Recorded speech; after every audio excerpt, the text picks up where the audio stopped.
After so many years, hounded by hatred and trapped by fear, I'm in a box. I've got no place to go. If I follow my mind, I know I slaughter my own. Help me, I'm the prisoner.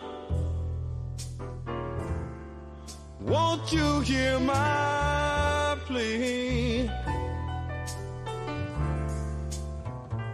I need somebody, yeah, to listen to me. I beg you, brothers and sisters, I'm counting on you, yeah.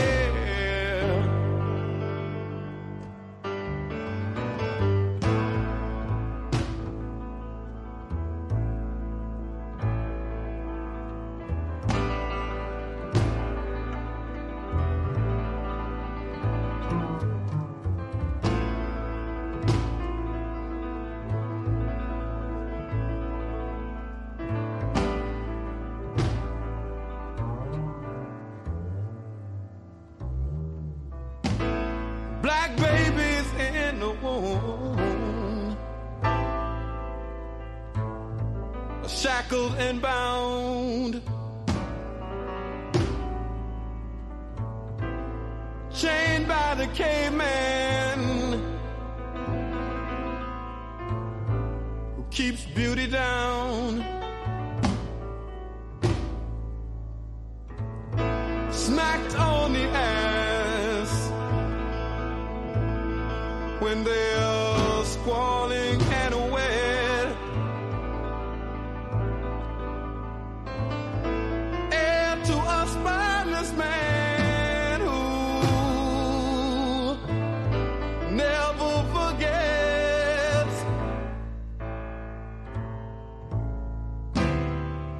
forgets that he's a prisoner. Can't you hear my plea?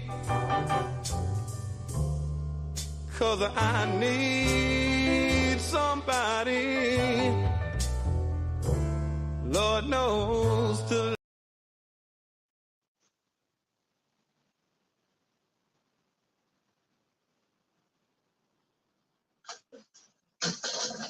peace and love, comrades. Peace and love, families. I am Brother Frank, and I'm with former political prisoner Abdul Hawkins Lamb. Yes, and this is the Northeast Political Prisoner Coalition podcast. In today's episode, we're focusing on the life of Josina Machel, who was a revolutionary all her life. You know, her family were fighting against Portuguese colonial rule. She took it upon herself to participate as much as she could and as far as she could when her consciousness started to develop. At the age of 15, she had joined an organization, actually. And then 18, she moved on and escaped the country to join Frelimo, which is the revolutionary front against the Portuguese colonial rule. So she understood what her life would be about. And this was 25 years of freedom fighting for her country. So she didn't just talk the talk, she walked the walk. She walked what she was speaking about. And that's very important that we understand that, because there's so many ideas out here circulating, and we got to know who stands for what and who is doing what. The only way we can understand that and know that seriously is by studying history, not only locally but internationally. And that's what this episode is about, because Reverend Joy Powell, political prisoner in the United States, she mimics the life of Josina Machel by the work that she has done while she wasn't incarcerated and the work that she continues to do while she's incarcerated as being a voice for those who are incarcerated. So we want to show the similarities to their lives, and we want to understand that, just as she made sacrifices, Reverend Joy Powell is making sacrifices. And women need to be acknowledged, need to be saluted, more than just praising their work, but carrying out those ideas, right? Our community is under attack, right? There's multiple aspects of violence being manifested, from food apartheid to police terrorism. And that's just the same as was going on in Mozambique with Portuguese attacking them. Frelimo organized, and they did so very well to the point where they achieved their liberation. So let's talk about the sister, and let's talk about, why she's important to us now as we approach African Liberation Day, which is May 25th. Brother. Peace and love. It's good that we can have this particular presentation at this time. Right now, the young people are banging the devil upside the head. It's become very, very clear to young people what colonialism is all about. Genocide, apartheid, unequal rights.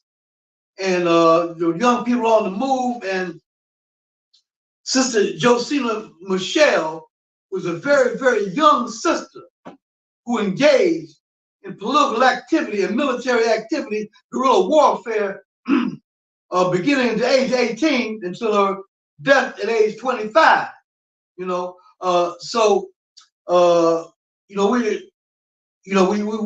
encourage young people, as we go into African Liberation Month, to study this sister. This is African Liberation Day. African Liberation Day, to study this sister. To make this part of our curricula. A sister who engaged in political education. Who engaged in a military fight. And it's very inspiring when we see that this is a sister that, in spite of severe illness, still stood up and fought. At a time when her health was in a very, very bad condition, the sister still fought. She fought against, in a time when, there was unequal treatment of women in Africa. She stood up, and that was a mighty stand, and she fought for women's rights, for the equality of women, and we've had some bad, I mean in a good sense, bad sisters in our history fighting for our liberation, and this is one of them, So as we see the young people coming home from school, the discussions they're having, we need to, hear them talking about liberation, changing the world, fighting for their rights, standing up, being all that they can be, creating programs, assisting creating programs, for people who had lost their homes, health programs, educational programs. She helped to develop the political consciousness of the entire masses, to get the masses on the side of the movement. We who study the liberation struggle, we know what a vicious enemy the colonizer has been.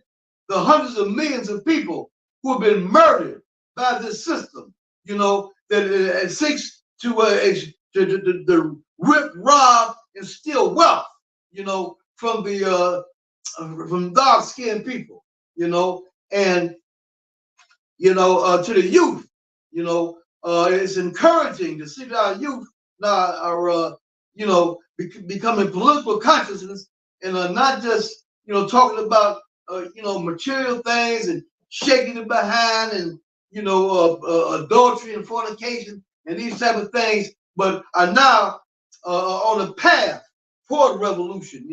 So this is one sister, you know, that has to be very well recognized, you know, and respected. You know, a mighty, mighty black woman. You know, we've had some powerful African queens, Queen Nzinga, you know, among others, you know, who fought the mighty fought for the liberation of our people. Winnie Mandela, you know, the Amazon warriors, you know, a very, very proud history. So our black people, our young people can be very, very proud of the struggles that we went through. We get very, very proud of African people. Throw it off the yoke. You understand? Break it off the thieving hands of the imperialists and struggle. The sister Josina, it was very important to when we look at her 25 years of commitment to struggle. At one point, she traveled 2,000 miles to go to different places. Well, to focus on a place where Free Limo was meeting and training at, and she had to get there. She was going to Tanzania. She was trying to get there, and unfortunately, she had got captured. But it was Free Limo never gave up on getting her back, and they did what they needed to do throughout her travels, where she would meet unfortunate situations, and she needed her organization to come get her. They did what they needed to do. They never forgot her. But when I was doing the research on her and I came across the travels that she did, I automatically thought about Harriet Tubman, and I said she embodies that spirit. And Joy Powell, she embodies that spirit. So these are two people who embody that spirit of freedom or death, never stopping to free Joy Powell. Yeah, free Joy Powell. Never stop fighting until the fight is won. And I think that's something that we need to emulate.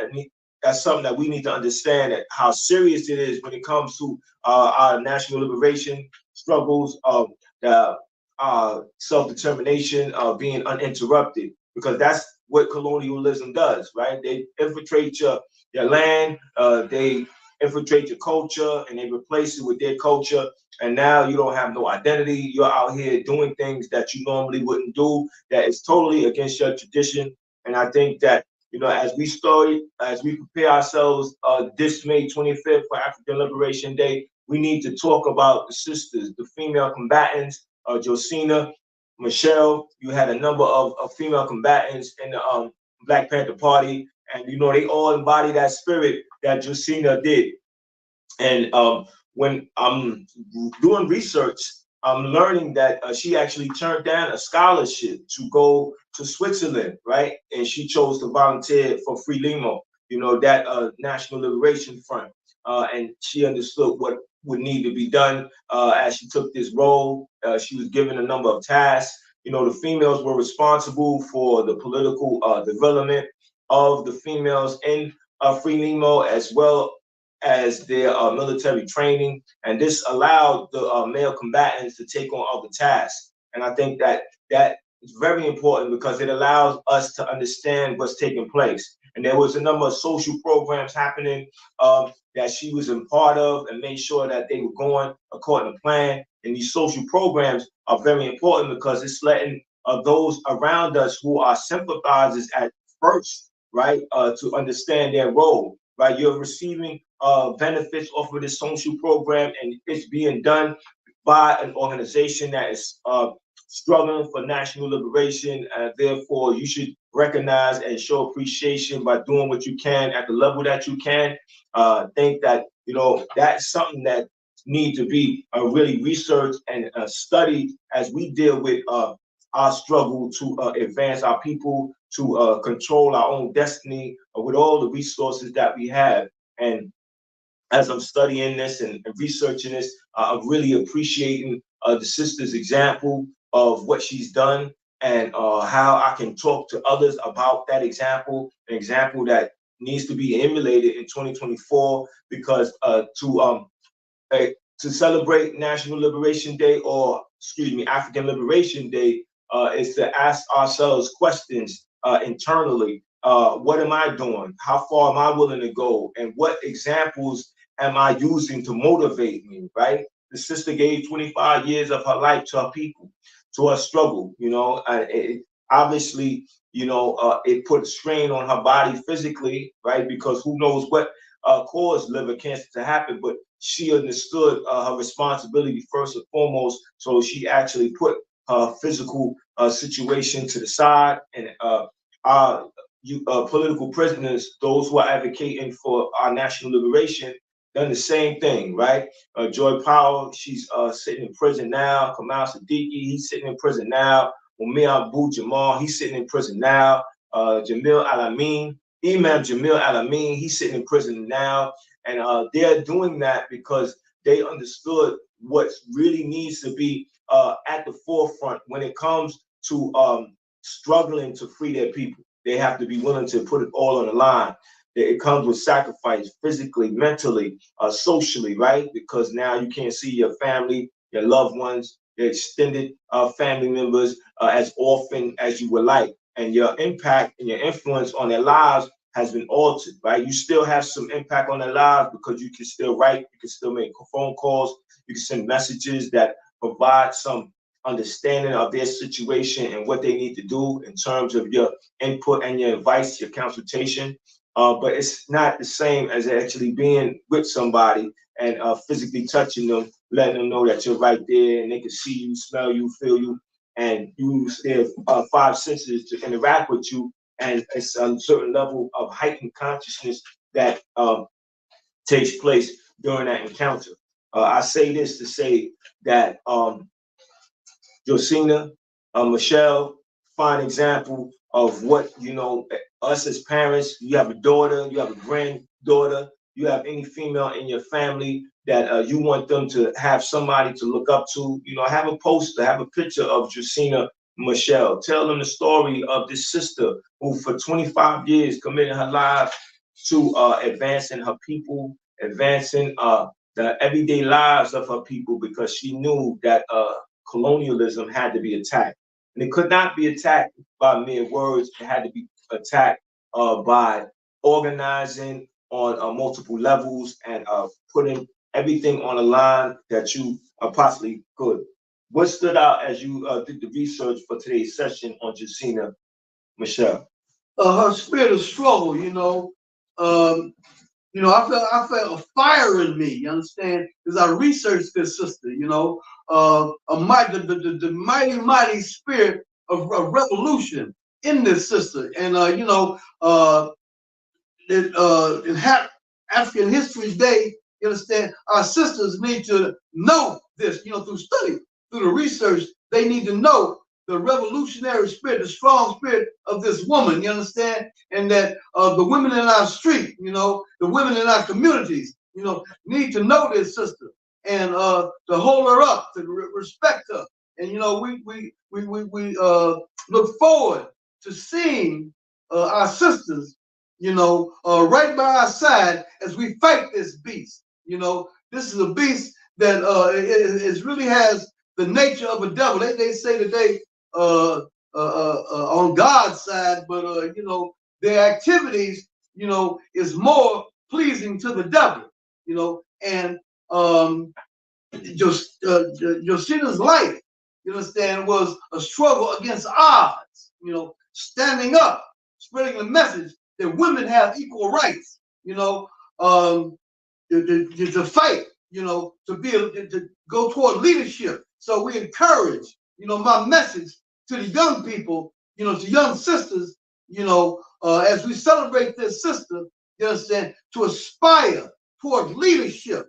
This is what the sister was. She was a leader in the organizations she took part in, so aspire to leadership, to go on a brave and mighty walk. This sister walked and marched, you understand, while she was in bad, very, very poor health. This takes strength. This takes determination and commitment and love for the people. So we look forward to dealing with our sisters, in our world, in our community, in our struggle. We'll see you out there, as we fight against this beast. Right now, the youth are rising up. We see the young sisters rising up, and it's a beautiful thing to be with you, in this struggle, to rise up, against the enemy that we've had success in our battles against, and then indeed we're going to have more success, and indeed, we're going to win. And part of that winning is to free all our political prisoners. Absolutely. What's called freedom all. Absolutely. You know the call. We got to free them all, right? We can't leave one behind. This is a very important book. If you don't have it, I suggest that you get it. And it's The Task Ahead, Selected Speeches of Josina Machel. Machel, yes. Good. You want to speak? Yeah. No, that was the sister's husband, Josina Machel. Absolutely. So now, on page 124, it says, after the victory, if the destruction of Portuguese colonialism in Mozambique was brought about primarily by the sacrifice and efforts of the Mozambican people, it is nevertheless important to emphasize at this time the great contribution United Africa made to this victory of the liberation movements in the Portuguese colonies and of the entire African liberation movement. So it was a United Africa that brought about the liberation of Mozambique from Portuguese colonialism.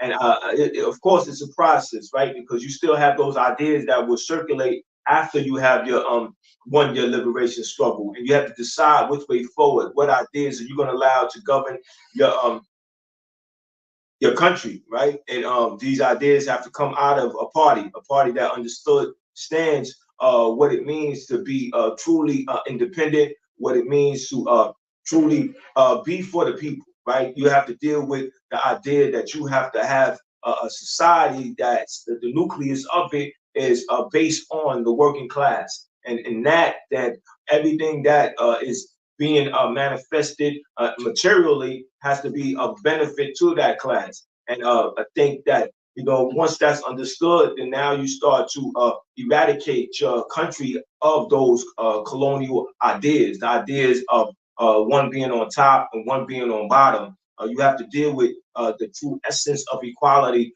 to really deal with the concept of liberation. And I think that this book, The Task Ahead, selected speeches of Josina Machel, really digs deep into that and allows people to understand, you know, what it is needed to win a liberation struggle, and its time, place, and conditions, its commitment, its discipline, its focus, its camaraderie, right? And that's exactly what Josina demonstrated. You know, as I continue to study her and in preparation for this episode, then I started understanding different parts of her life, how that she just didn't wake up wanting to be a freedom fighter. She actually was she was cultivated into that in her household. There were a number of family members who were getting imprisoned because of their stance against the Portuguese. And once that becomes normal, then you start to take it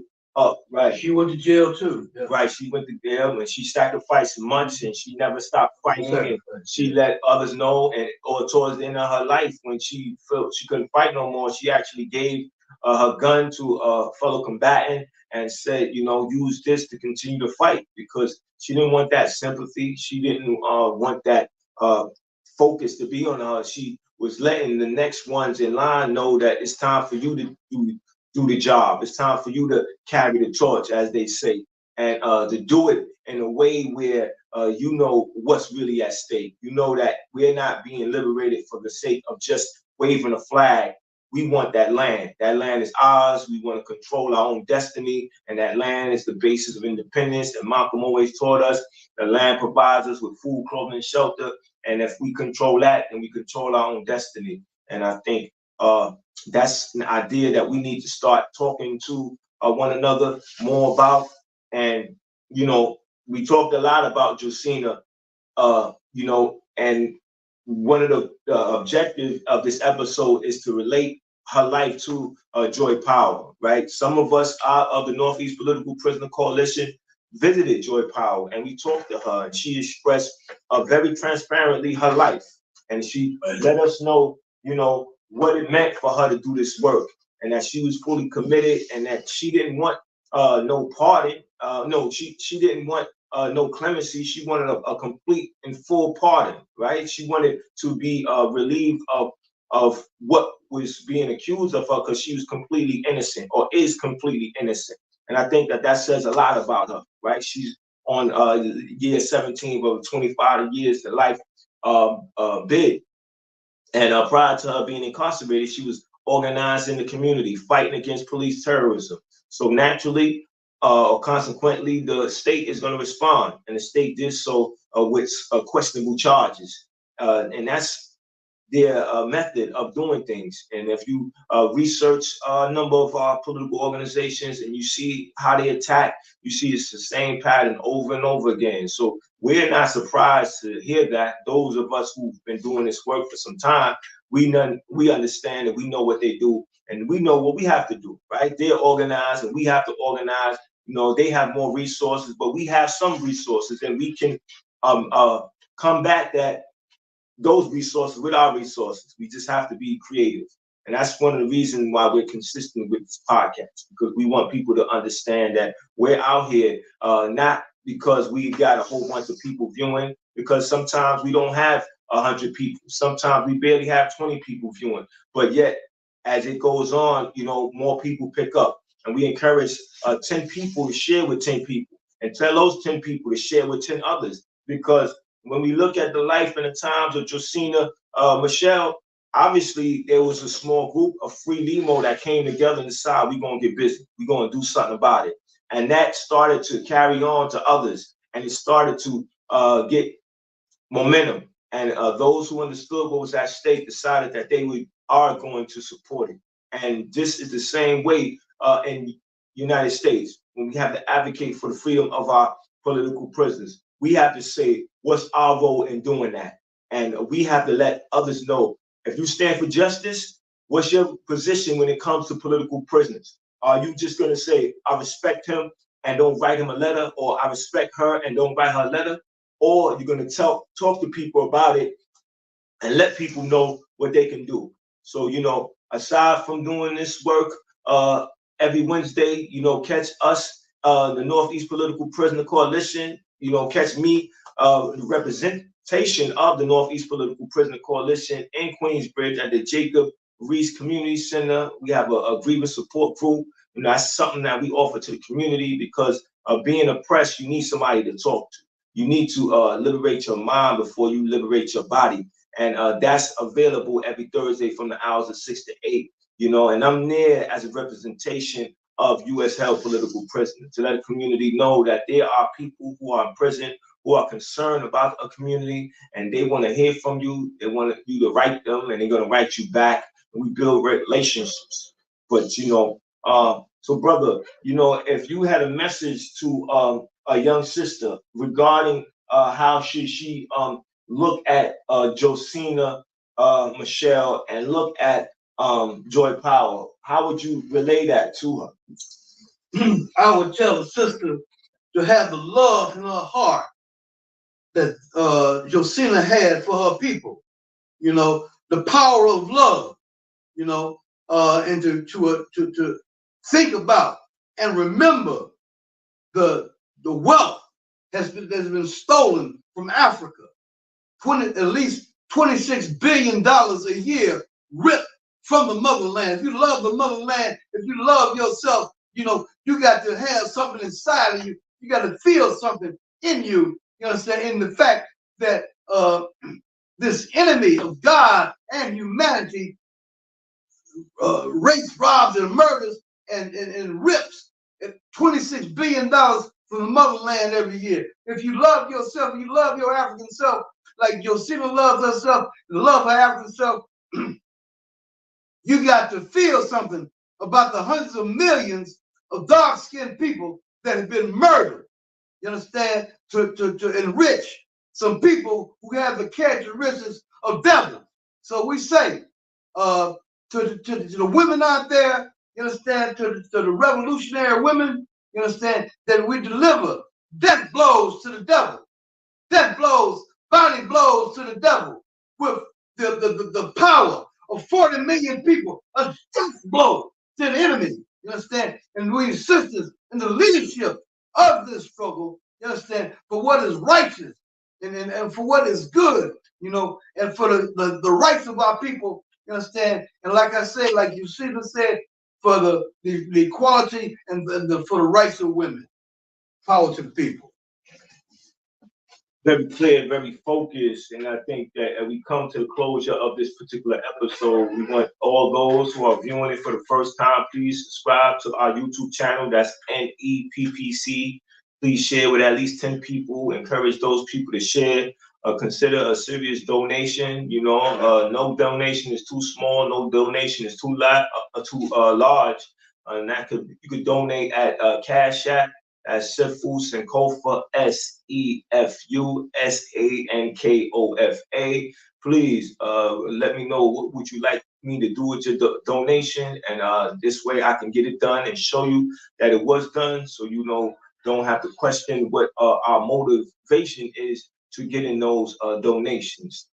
You know, I see you in the streets of Queensbridge. I see you in the streets of Bed-Stuy as part of the Stop the Killing campaign. You know, we got to continue to organize to stop the killings that's going on in our Black community. The summer's right around the corner, and you know, traditionally or historically, there's an increase in violence for whatever reason, you know, but we have to be concerned about that. We have to prepare to deal with that. You know, whenever you see me, walk up to me, let me know what your position is regarding U.S. held political prisoners, and I'm interested in what you have to say, and I'm more interested in what you're willing to do. So we're signing off this episode saying peace and love to all. Don't let U.S. held political prisoners die in prison. You know, if you're a lover of justice, then you'll fight for the freedom of U.S. held political prisoners. And if you happen to be somewhere and you're picking up a book by Charlemagne the God, let him know that you would like for him to speak a little bit more frequently about U.S. held political prisoners, because he mentioned Imam Jalil Alamin, formerly known as H. Rap Brown, and he mentioned Mumia Abu Jamal. So he's conscious about U.S. held political prisoners. So what's the call? Free them all. What's the call? Free them all. What's the call? Free them all. What's the call? Free them all. What's the call? Free them all. What's the call? Free them all. What's